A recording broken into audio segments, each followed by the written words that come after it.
So hello my dear friends, welcome back to my channel Royal Rockstar.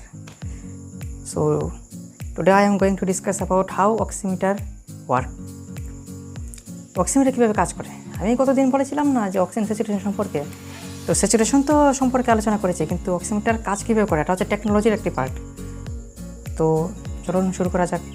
অক্সিমিটারের মধ্যে দুই ধরনের light রয়েছে, একটা হচ্ছে ইনফ্রারেড লাইট, একটা হচ্ছে রেড কালারের এলইডি লাইট, লাল রঙের, ঠিক আছে।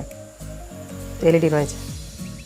এখন কথা হচ্ছে আমরা যখন ফিঙ্গারের মধ্যে অক্সিমিটার এইভাবে রাখি তখন কি হয়, আমাদের ফিঙ্গারের মধ্যে যে ব্লাড রয়েছে এই ব্লাডের মধ্যে যে লাইট নিঃসৃত হয় না এলইডি থেকে, এটা অ্যাবজর্ব হয়।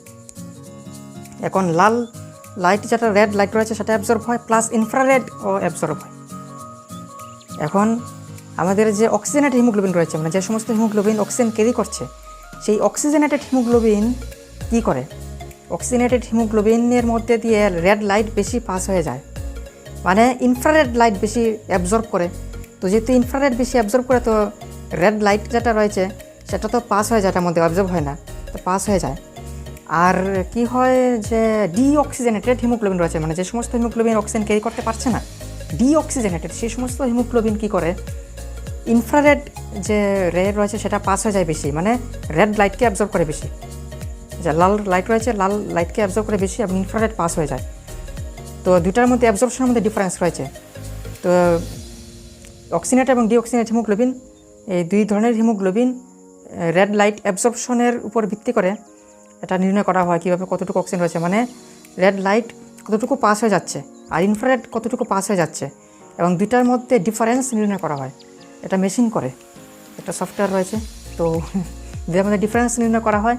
ডিফারেন্স নির্ণয় করে একটি ফর্মুলা রয়েছে SpO2, যার মাধ্যমে মেশিন নির্ণয় করে দেয় আমাদেরকে SpO2 কত রয়েছে। SpO2 ফর্মুলা হচ্ছে oxygenated haemoglobin divided by deoxygenated haemoglobin plus free haemoglobin into 100। তো এইভাবে পালস অক্সিমিটার কাজ করে। তো যদি ভিডিও ইন্টারেস্টিং মনে হয় তাহলে ভিডিওকে লাইক করতে ভুলবেন না, এই চ্যানেলকে সাবস্ক্রাইব করুন এবং ভিডিওকে শেয়ার করুন। আজকে এখানেই শেষ করছি। আগামী ভিডিওতে আমি একটি পালস অক্সিমিটার আপনাদের সামনে আনবক্সিং করে দেখাবো। তো thank you for watching this video.